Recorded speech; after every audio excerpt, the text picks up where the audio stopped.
Hello বন্ধুরা, শুভ সকাল সবাইকে। তো আজকে দেখো পাপাই টিফিনে দিয়েছি মুড়ি চানাচুর আর আমসত্ব। পাপাই চলে গেল স্কুলে আর আমি লেগে পড়লাম আমার কাজে। সকাল থেকে উঠে কেকের কাজ নিয়ে প্রচুর ব্যস্ত ছিলাম।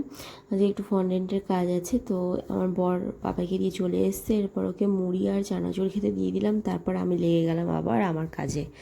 তো এখানে দেখো ফন্ডেন্টের ওপর কিছু লিখতে হবে, সেগুলো লিখে নিচ্ছি। আর এক গাদা থালা বাসন ছিল, সেগুলোও ধুয়ে নিলাম। এবারে চলো কেকটা রেডি করি। যখন কোনো অর্ডার খুব তাড়াতাড়ি চলে আসে না, মানে কম সময়ের মধ্যে বানাতে হয়, তখন একটু প্রবলেমই হয়ে যায়। আমরা শুধু হোম বেকার নই, আমরা হোম মেকারও।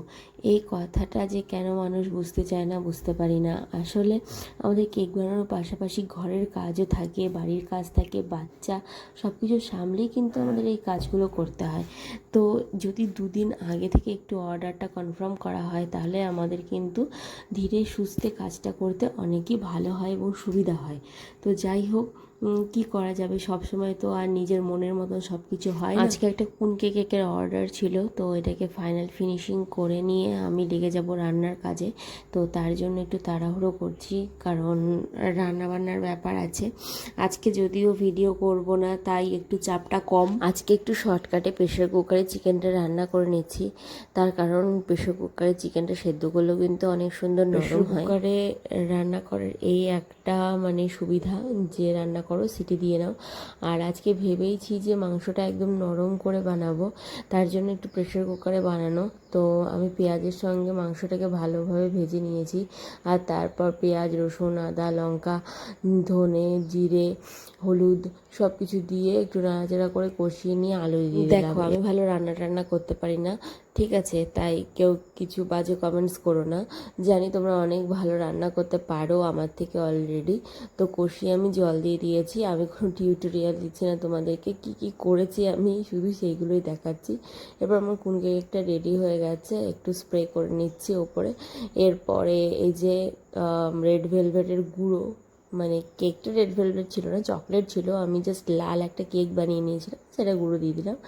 এখানে ওই যে তোমার কাঁচকৌটো, শাখা, পলা সব কিছু সেট করে নিচ্ছি। আর যেটা লিখতে বলেছিল সেটাও লিখে দিয়েছি। এরপর দুপুরবেলাতে চিকেন দিয়ে ভাত খেতে দিয়ে দিলাম আমার বরকে। স্নান টান করে পুজো টুজো দিয়ে দিলাম, সোমবার ছিল। এরপরে দেখো বিকেলবেলা আমরা একটু ঘুরতে বেরিয়ে পড়লাম। তো বিকেলবেলা পাপাই গেছিলো হচ্ছে আঁকার ক্লাসে। তো আমরা এখন যাচ্ছি বসুধা। কেকটা ডেলিভারি করে আমরা ডাইরেক্ট বসুধাতে চলে গেলাম। বসুধাতে গিয়ে দেখো আমরা এই দোকানটাতে চা খাই। তোমরা এই দোকানটা কারা কারা চেনো অবশ্যই জানিও। তো মাঝে মাঝেই আমরা আসি এই দোকানে। এখানে আমরা পনির প্যাটিস রোল নিয়ে নিলাম। এখানে কিন্তু চপ, সিঙ্গারা সব কিছুই পাওয়া যায়, ব্রেড চপ, অনেক কিছু। তো এটা খেতে খুবই ভালো লাগে। তো দুজনে মিলে একটা নিয়ে ভাগ করে খেয়ে নিলাম প্রথমে। তো আমরা কিন্তু এসছি অ্যাকচুয়ালি চা খেতে। আর চা খেতে যখনই আসি তখনই কিন্তু এটা খাই। এর ভেতরে ক্যাপসিকাম, পনির টনির সবই দেওয়া থাকে। এরপর আমরা খেয়ে নিলাম মালাই চা। তারপর নদীর পাড় ঘুরে আমরা চলে গেলাম বাড়ি। তো এই ছিল আজকের ছোট্ট মিনি ব্লগ। তো মিনি ব্লগটা কেমন লাগলো অবশ্যই কমেন্টসে জানিও। তো চলো আজকের মতন টাটা।